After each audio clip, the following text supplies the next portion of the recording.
আমরা এখন করব তোমাদের 11 নম্বর পৃষ্ঠার 4 নম্বর এই অঙ্কটা দেখো 4 নম্বর ভাগ করি 11 পৃষ্ঠার 4 নম্বর ভাগ করি দেখো এই যে এখানে ভাজক আছে এখানে কত আছে ভাজক কত আছে এখানে 10 এখানে কত আছে 100 এখানে কত আছে 100 ভাজক যদি আমাদের মনে করো 10 100 1000 10,000 এরকম থাকে মানে এক দিয়ে যদি শূন্য শূন্য থাকে তাহলে আমরা পরে খুব সহজে ভাগ করতে পারি কিভাবে কি করতে পারি খুব সহজে ভাগ করতে পারি দেখো আমরা কিভাবে খুব সহজে ভাগ করি একবারে সহজ তোমরা একটু দেখো এই যে 1 নম্বর অঙ্কটা দেখো 2412 ভাগ কত 10 ঠিক আছে এখানে দেখা যাও ভাজক হইলো 1 0 10 কত 10 একের পরে কত শূন্য আছে একটা আর ভাজ্য আছে কত 2412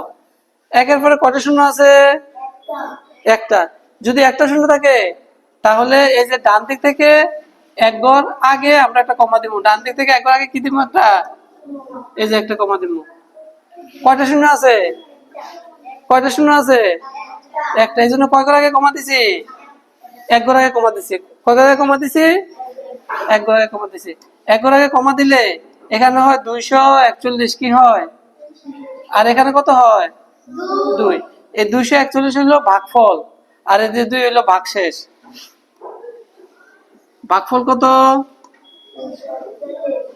241 তাহলে ভাগশেষ কত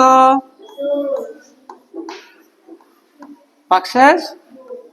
2 একবার সহজ না কঠিন একেবারে সহজ সবাই বুঝছো আচ্ছা তাহলে আমরা এখন এই যে দেখো আমরা এই যে 3 নম্বর অঙ্কটা করি 3 নম্বর কত আছে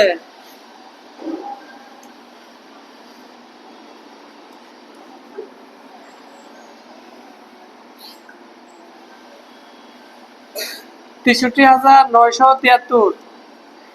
ভাগ কত 100 একের পরে কত শূন্য আছে দুইটা আমরা ভাজ্য সংখ্যাটা দেখি ৬৩,৯৭৩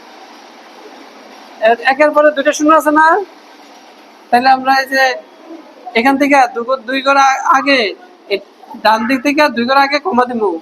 কয় ঘর আগে কমা দিব 2 ঘর আগে কেন দিছি একের পরে দুইটা শূন্য আছে এই জন্য 2 ঘর আগে দিছি তাহলে আমাদের এখন বলো তো এখানে ভাগফল কত এই যে এটা হলো ভাগফল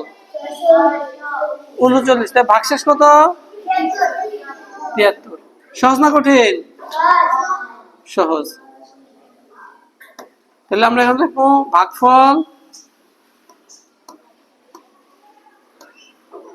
639 আর ভাগশেষ কত